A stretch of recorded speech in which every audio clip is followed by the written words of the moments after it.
The 007 franchise is my favorite franchise of all time, which honestly feels kind of crazy to say since the MCUs and Star Wars and Star Treks exist out there. But everyone has a different favorite film franchise, and I love being on an espionage thrill ride with the world's greatest secret agent. James Bond was an idol as a kid, and growing up I always said I wanted to be James Bond because he was cool and suave and had cool gadgets and got the girl in the end. As an adult, I've really taken the franchise to heart and have made my love a big part of my identity, having reviewed every single film in the official series leading up to the release of No Time to Die and doing various rankings across the channel.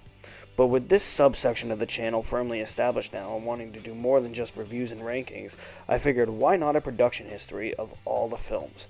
That sounds fun, right? So let's dive right into the history of the first Bond film, 1962's Dr. No.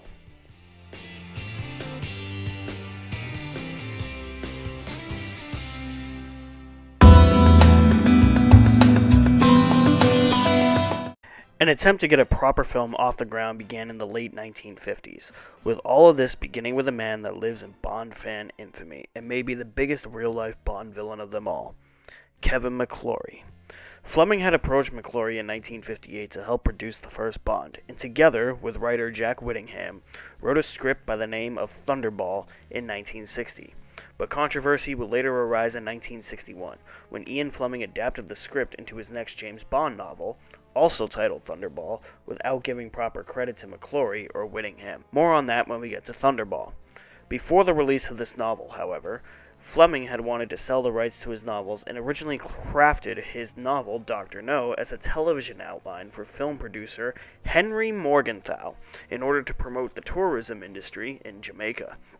However, this idea fell through, and a Canadian film producer by the name of Harry Saltzman had begun having meetings with Fleming about acquiring the rights to the novels. Having previously been employed by a traveling circus and enlisting in World War II, he entered the film business in 1945, just after the war, by creating a film division named UNESCO with Lin Yutang.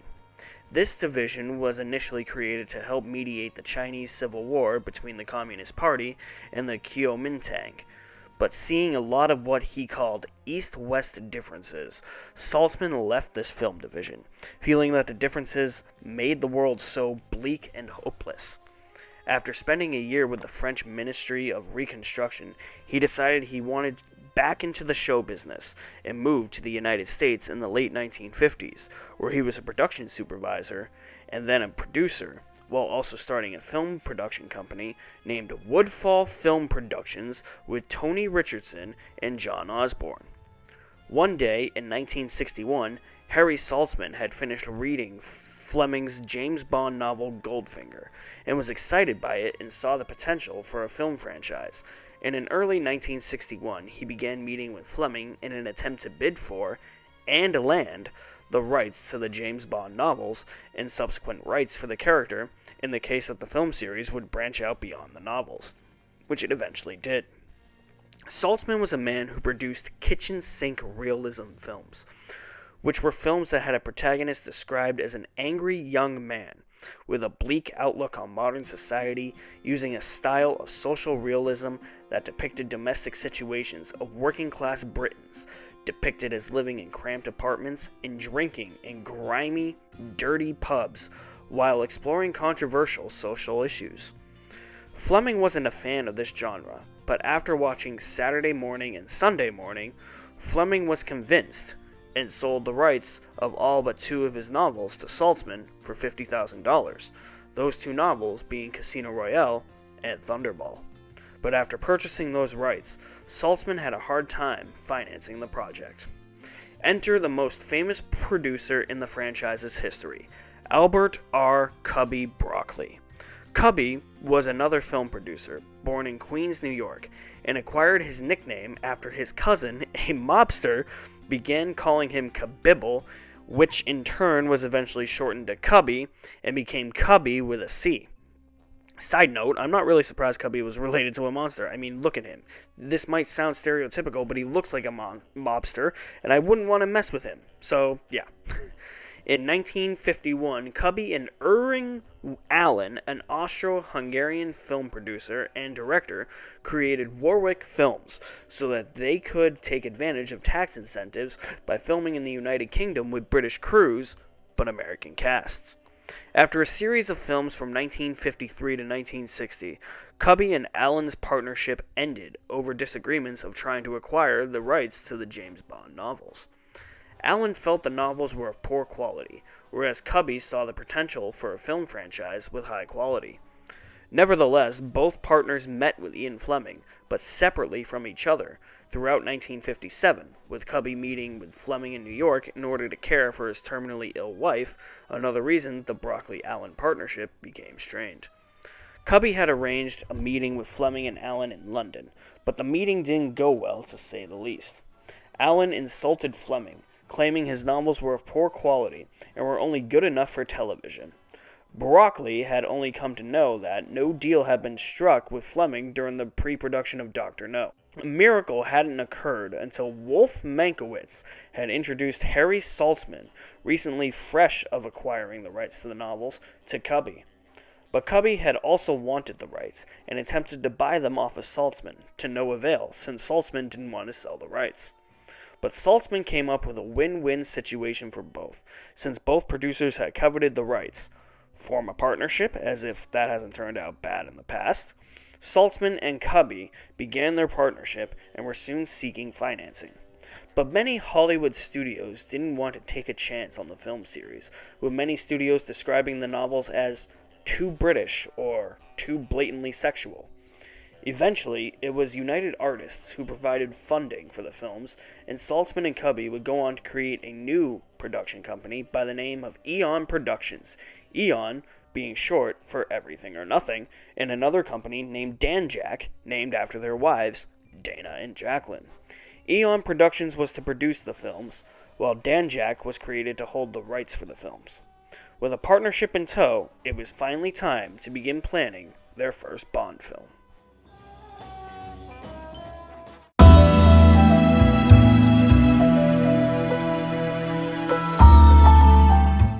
Initially, Cubby and Saltzman had wanted to produce Thunderball as the first Bond film, but Kevin McClory wouldn't allow that to happen. The rights for the Thunderball novel were under dispute due to an ongoing legal battle between McClory and Fleming. Again, more of this once we get to Thunderball. Because they couldn't film Thunderball due to the legal dispute, the producers instead chose to produce Dr. No as the first official Bond movie. Sources say this novel was chosen to adapt first because it was rife with action, had a memorable villain, a topical storyline, and dazzling locations. They had also chosen Dr. No since the timing was perfect. American rocket testing had begun at Cape Canaveral, with many rockets claimed to have gone astray. The first thing to sort out was the director of the picture. The first choice for director was Phil Carlson, but he couldn't be hired because of the film's $1 million budget and his high asking price. Guy Green, Guy Hamilton, Val Guest, and Ken Hughes were all offered the chance to direct, with all of them turning it down. However, Guy Hamilton would eventually go on to direct 3 Bond films, one in the Connery era, and 2 early Roger Moore Bond films. They had finally signed Terrence Young, who had a background with Broccoli at Warwick Films. Both Cubby and Saltzman felt that Young would be able to make a real impression as to who James Bond was, and felt he could successfully carry over the essence of the character from book to screen. Young would eventually set up many stylistic tropes that would become commonplace in the series afterwards, and decided to inject a sense of humor into the film's story. Because of the extremely low budget, only one sound editor was hired, and many pieces of scenery had to be made for cheap or even recycled due to budget constraints, like M's office featuring cardboard paintings or his office door covered in leather-like plastic. That's actually pretty cool. I never knew that until now. Production designer Ken Adam was also hampered by budgetary constraints, going on to say, quote-unquote, "It wasn't a real aquarium in Dr. No's apartment. It was a disaster, to tell you the truth, because we had so little money. We decided to use a rear projection screen and get some stock footage of fish. What we didn't realize was because we didn't have much money, the only stock footage they could buy was of goldfish-sized fish, so we had to blow up the size and put a line in the dialogue with Bond talking about the magnification. I didn't see any reason why Dr. No shouldn't have good taste, so we mixed contemporary furniture and antiques. Geez, yeah, talk about budgetary constraints. My lord, that sounds like a nightmare. Cubby had originally hired Richard Maibaum and Cubby's friend Wolf Mankiewicz, who I mentioned earlier, to write the screenplay. Mankiewicz soon departed after the first draft was rejected, due to the writers making Dr. No a marmoset. Like, seriously, how dumb does that sound? Thank God that wasn't green-lit. Maibaum was then commissioned to produce a second draft that followed more closely to the story of the book, with Mankiewicz having his name removed from the credits after seeing early rushes of the film, fearing it would be a total disaster. A new screenwriter by the name of Joanna Harwood was brought on to doctor Maibaum's script. She had written many of Saltzman's previous projects and would return to pen the script for the next film in the series. As with any book-to-screen adaptation, artistic licenses and liberties were taken, with some changes and omission from the source material, like Bond fighting a giant squid. Could you imagine how cool that scene from the book would have been if they had the money and could correctly translate it from page to screen? I want to see that, man!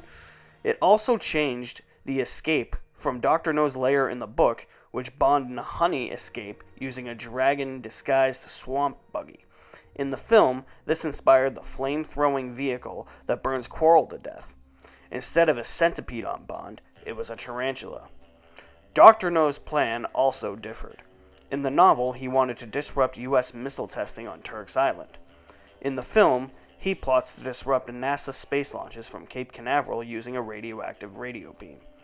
Dr. No's death was also changed, and the terrorist organization Spectre was also introduced in this film, whereas they were introduced in the novel Thunderball. I'm a member of Spectre. Spectre? Spectre. Special Executive for Counterintelligence, Terrorism, Revenge, Extortion. Before great chorus. Saltzman and Cubby would use Spectre as a substitute for the Soviet Union to avoid political commentary. Many scenes from the finished film that are actually absent in the novel include Bond's introduction at the casino, the introduction of Sylvia Trench, who was Bond's on-and-off-again girlfriend, a fight scene with an enemy chauffeur, a fight scene to introduce Quarrel, the seduction of Miss Taro, Bond and Felix meeting and becoming allies and best friends, Professor Dent, and Bond's cold-blooded killing of Dent, which was deemed controversial. There were some things from the novel that were included, but were heightened to levels of absurdity, like Bond's breakout of his cell becomes a legit breakout instead of a ruse by Dr. No to test Bond's skills and endurance as it was originally conceived. This over-elaborate absurdity would become a thing the series would become known for.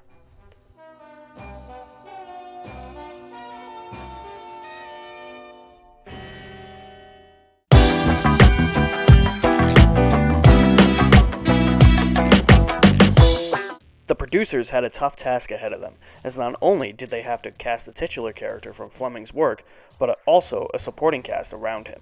For Bond himself, the producers needed someone who could commit to more than one feature film in the event that Dr. No was a success and would lead to a film franchise. The consideration of Cary Grant as Bond was discarded, even after trying to seek out his services, because Grant only wanted to be committed to the role for one movie instead of a series of films.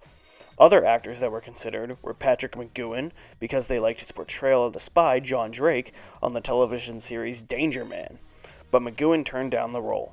David Niven was also considered, but was later cast in the Bond spoof Casino Royale in 1967.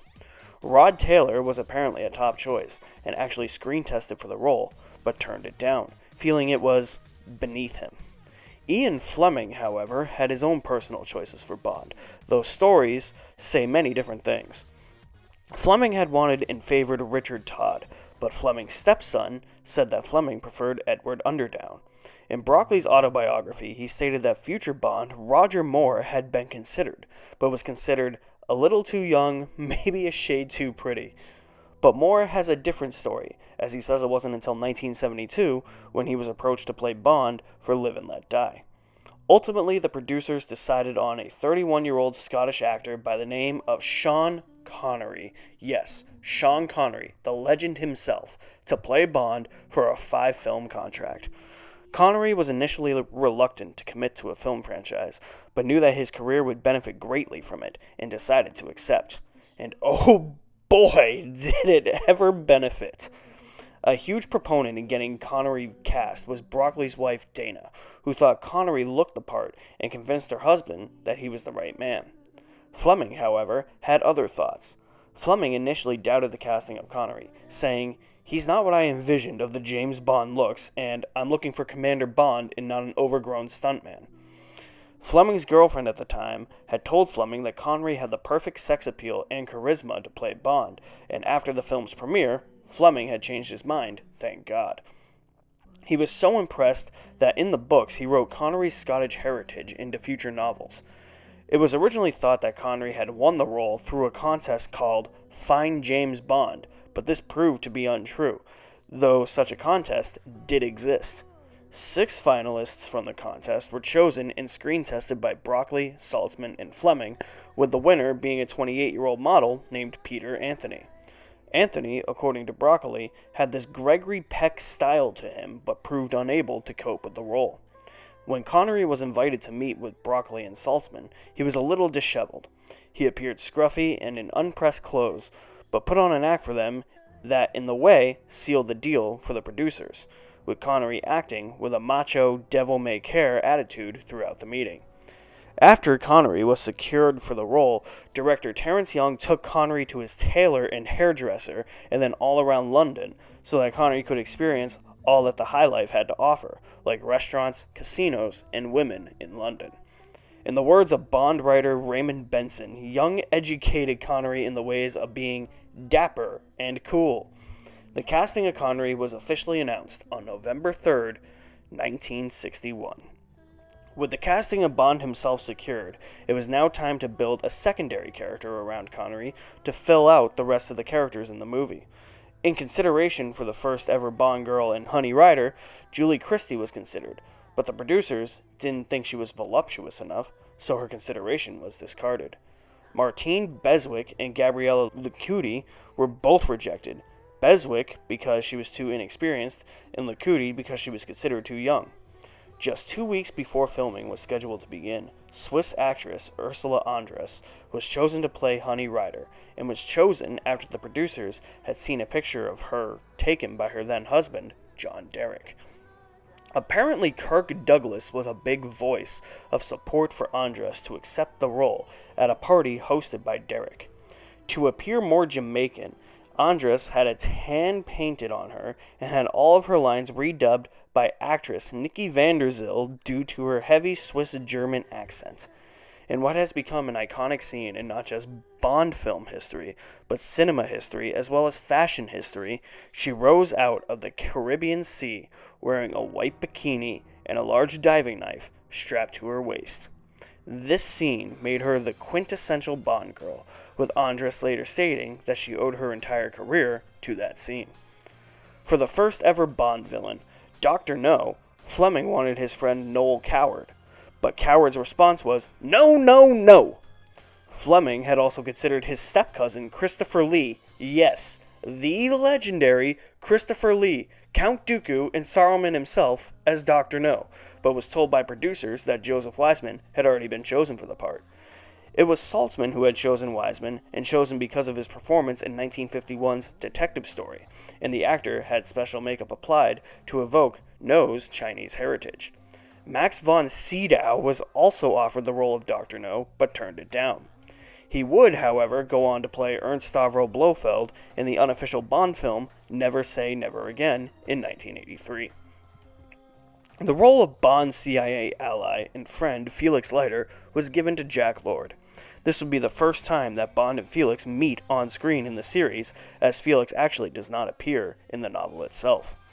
Leiter would go on to become a recurring character throughout the Bond series, and since Casino Royale was a reboot of the series when it came out in 2006, Bond and Felix are once again seen meeting each other for the first time in that film. This would, however, be Lord's only time playing Felix Leiter, as his demands for more money and a higher billing weren't accepted in Goldfinger, and he was subsequently replaced. The cast also included stalwarts that would be recurring characters in the Bond series for a long time, some of which included Bernard Lee as M, going on to portray M 10 times, and Lois Maxwell as Miss Moneypenny, appearing in a total of 14 films. Maxwell had begun looking for parts in films after her husband had fallen gravely ill and was expected to die, and she was initially sought for the role of Bond's on-and-off girlfriend again, Sylvia Trench. When offered the part of Trench, though, Maxwell turned it down, finding the role too sexual. And honestly, good for her for having certain standards and adhering to her standards. She was also offered the part of Moneypenny and was given a choice as to which character she wanted to play. She chose Moneypenny. Eunice Grayson was eventually cast as Sylvia Trench, with the thought of having her be a recurring character throughout 6 Bond films, though this did not happen, only appearing in this one and the next film, From Russia with Love. One role not given to a future regular was that of Major Boothroyd, better known as Q, in the Head of Q branch, which was given to Peter Burton. But maybe him being unavailable for the next film was a stroke of luck, because Desmond Llewellyn probably would not have been cast or be as iconic as he is had Burton been available. Anthony Dawson was cast as Professor Dent, as at the time of filming he was working as a pilot and a crop duster in Jamaica when he met Terence Young, interesting little fact. He would go on to play Bond's arch-nemesis Ernst Stavro Blofeld in the films From Russia with Love and Thunderball, though his face was never seen, and he had his voice dubbed by Austrian actor Arnold Schwarzenegger. No, I'm just kidding, it was Eric Pullman. Miss Taro was played by Xenia Marshall, who was attracted to the role due to the humorous elements of the script and the character of Miss Taro herself, describing Miss Taro as an attractive siren, spy, and bad woman all at the same time. Miss Jamaica 1961, Marguerite LaWars was also offered the part, but turned it down, being repulsed by the seductiveness of the character.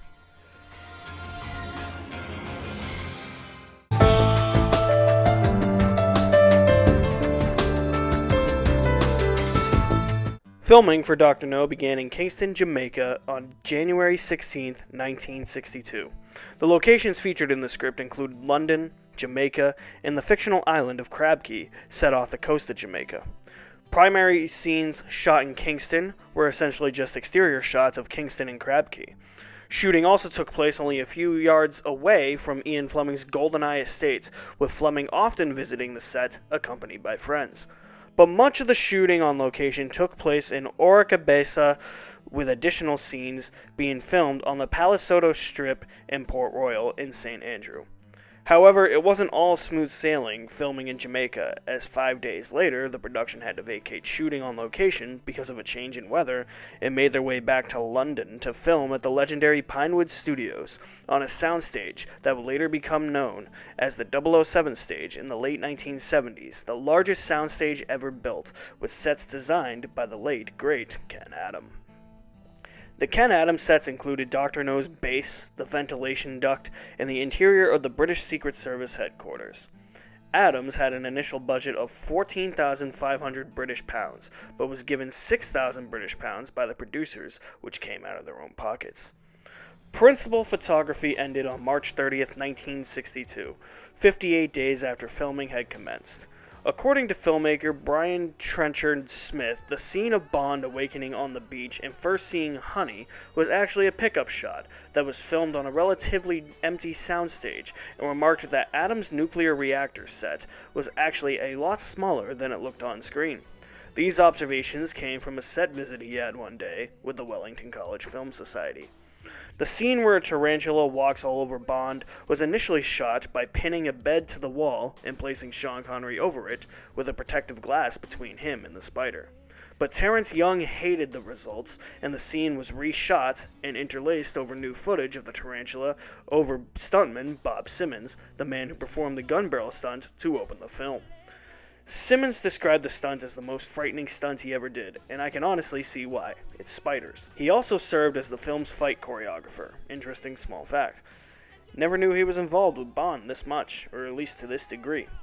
There was a scripted scene that carried over from book to screen that was to feature Honey tied to the ground and left to be attacked by crabs, but this was changed to having Honey slowly drowning, as the crabs were sent to the set frozen and hardly moved during filming. For the time, Dr. No was noted for its violence, particularly in the scene where Bond shoots Dent dead in cold blood, with the producers and filmmakers doing everything they possibly could to make sure the violence was tame enough to obtain an A rating from the British Board of Film Classification. I did some research as to whether these scenes were also edited and rearranged to comply with the Motion Picture Association of America's criteria, but I couldn't find anything, and film ratings such as G, PG, and R weren't introduced until 1968, with PG-13 coming at a later date. The scene where Bond is about to have dinner with Dr. No features a Goya's painting, Portrait of the Duke of Wellington. It turns out this portrait had been stolen from the National Gallery just before filming had begun, and Ken Adam was actually able to contact the National Gallery so that he could paint a copy of it to use as background dressing on the set. The editor, Peter R. Hunt, had an innovative editing style while editing the film, using quick cuts and employing fast motion and exaggerated sound effects to push the film's action scenes. In his words, his intention was to move the film fast and push it along the whole time while giving it a certain style, noting that the fast-paced editing would help the audience to not notice any problems with the writing. Maurice Binder was assigned to design the title cards for the film, which gave him the idea for the gun barrel sequence, the introduction that appeared at the beginning of all but 3 Bond films. It was filmed in sepia by putting a pinhole camera inside a .38 caliber gun barrel, with Bob Simmons playing Bond. Binder also designed the highly stylized main title sequence, a theme and trademark that has become commonplace in all subsequent Bond films produced by Eon.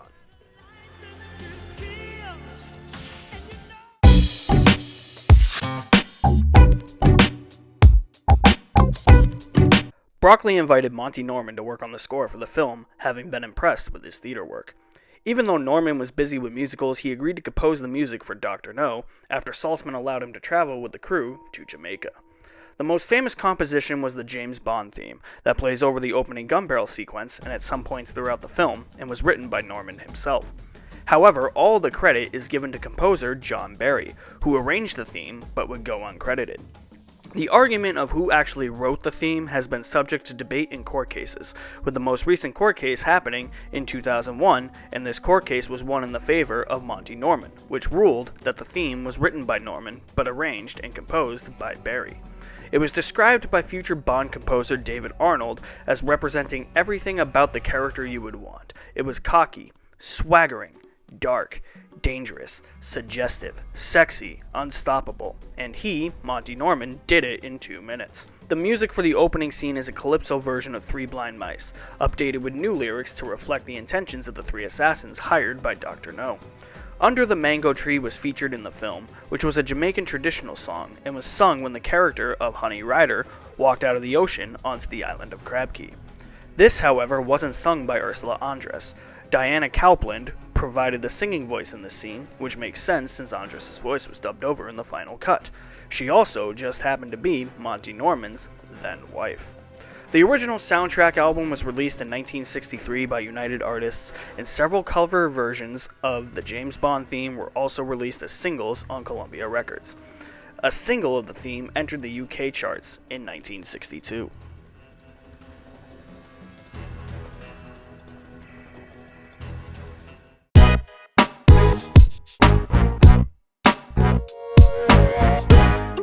In late 1961, United Artists began a marketing campaign to help the film reach North America and make James Bond a household name. Newspapers received copies of the James Bond books, as well as a booklet detailing Bond and Honey's characters, and a poster of Ursula Andress. Eon and United Artists made licensing deals revolved around the characters' taste, such as drinks, tobacco, men's clothing, and car companies. After a successful run in Europe, Sean Connery and director Terrence Young did a cross-country tour of the United States in 1963, featuring screenings and previews of the film, as well as press conferences. All of this culminated in a premiere for the film in Kingston, where the film was mainly set. A good chunk of the marketing campaign was built around trying to sell the sex appeal of the film, particularly the poster, which depicted Sean Connery with 4 scantily clad women. The now iconic image of Sean Connery was painted by Mitchell Hooks. It also depicted Bond with a smoking pistol in one hand and a cigarette in the other. This was only an image used for the international posters, but eventually became a staple in later poster campaigns. An effort was made to have Bond immediately recognizable as a way to appeal to wide audiences. Joseph Karoff designed the 007 logo, which has seen quite an evolution from when it was first introduced to how it has been created and even displayed in recent years, as it has many notable variations. The film held its worldwide premiere on October 5, 1962, at the London Pavilion. Because of this, October 5th every year has now become known as Global James Bond Day. After it premiered at the London Pavilion, it went into a wider expansion in the UK 3 days later. The North American premiere occurred on May 8, 1963, and was much more low-key compared to the premiere in the UK, with 450 cinemas in the Midwest and Southwest regions of the United States screening the film. On May 29, 1963, it expanded to Los Angeles and New York City, with the former featured in a double bill feature with The Young and the Brave, and the latter in United Artists' premiere showcase treatment, screening in 84 screens across New York City, so that the film could avoid theater rental costs from Broadway cinemas, which were deemed very expensive. Many years later, of course, the film has been released on many different home media formats, including, but not limited to, Laserdisc, VHS, DVD, Blu-ray, multi-format, streaming, and an upcoming 4K physical media release due out in June 2025. The DVDs and Blu-rays were featured in many different box sets, with Dr. No being included in the 007 edition and Ultimate Edition DVD box sets and the Bond 50 and Complete Collection Blu-ray sets, with the film being featured in the 4K format I just mentioned, coming in June this year in a 4K box set, the Sean Connery Collection. For you, I have to risk it all.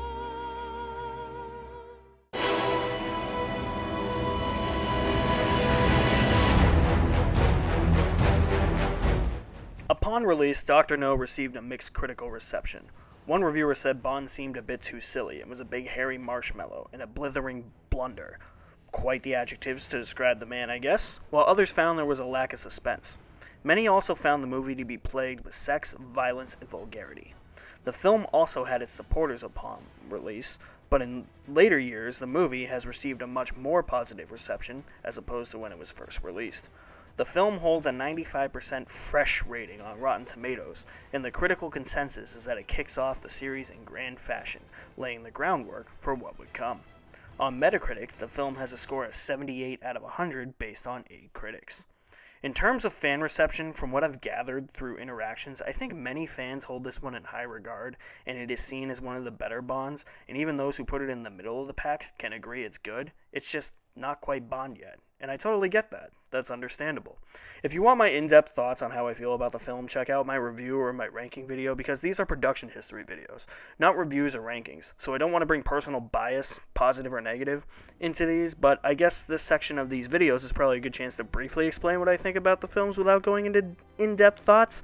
So, to briefly sum it up, I like it. It's a top 10 Bond film for me, and it established itself as a series starter, which is what it essentially had to do. Sean Connery is Bond and defined what Bond can be. I like the villain, the slower nature, the supporting characters, the trope the movie begins that it establishes within the series, even though a few of them after have more tropes that it establishes with the series. I don't think Dr. No nearly gets enough credit sometimes from the fandom for being the jumpstart to begin the series that it is. It doesn't have the classic tropes, but it's really not supposed to. It's supposed to lay the groundwork for what's to come, which I think it does, and it does brilliantly. To wrap up this section, the catchphrase Bond, James Bond became so ingrained in pop culture that many claimed became the most, or one of the most, famous movie lines ever, even ranking high on many lists for best movie one-liners ever. The introduction scene of Bond is seen as a parallel to how Sylvia Trench introduces herself, as Bond's mannerisms, such as lighting his cigarette, evoke a lot about strength, violence, and reaction from him, while the Bond theme by Monty Norman plays to completely embed his image into viewers' minds and make Bond become an unforgettable figure in cinema and pop culture.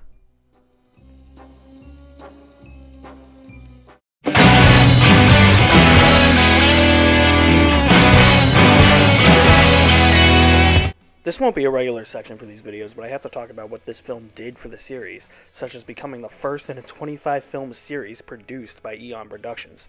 The success of Dr. No has led this entire series to go on to become one of the most successful film franchises of all time, with the film series having grossed almost $8 billion in 2024, and now 2025, good for the 5th highest grossing film series of all time behind the Marvel Cinematic Universe, which is in first place at $31.1 billion, Spider-Man in second place with $11 billion, Star Wars in third place with $10.3 billion, that's kind of shocking, that's not in the second, and fourth place belonging to the Wizarding World with $9.6 billion.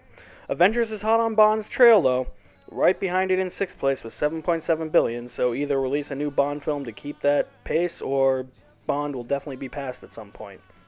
Even if you are clueless as to which movie it is, the legacy this movie has left behind is that it is estimated that a quarter of the world's population has seen at least one Bond film, further proving Bond's staying power in pop culture and cinema. Due to the success of Dr. No, sales of Fleming's novels rose significantly, and 1.5 million copies of the Dr. No novel were sold in the 7 months after the film's release.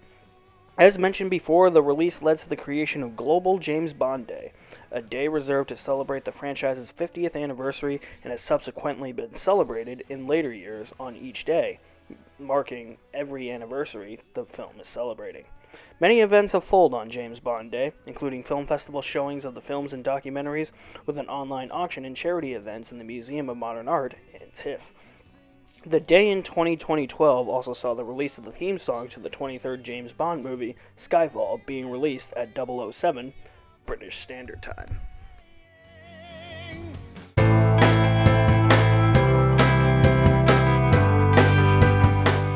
So that brings us to the end of the production history of Dr. No. Even as a massive James Bond nerd and fanatic, there were some things about the film I didn't even know that I became interested in learning more about after doing research for this video. I had known the baseline stuff, but things like how much it took to get this production off the ground and the background surrounding everybody involved really fascinated me. I cannot wait to dive into the production history of From Russia with Love and for the rest of the movies of the series, especially since From Russia with Love is a very beloved Bond film. Remember, this is the first in this series, so don't judge too harshly, but if there are any ways to improve these production history videos, please let me know in the comments so I can take the constructive criticism into consideration for the next production history video. I hope you had as much fun watching this as I did writing, editing, and working my ass off making this video. Until next time, Bond fans, this is Q Branch, signing off. And don't touch that! That's my lunch!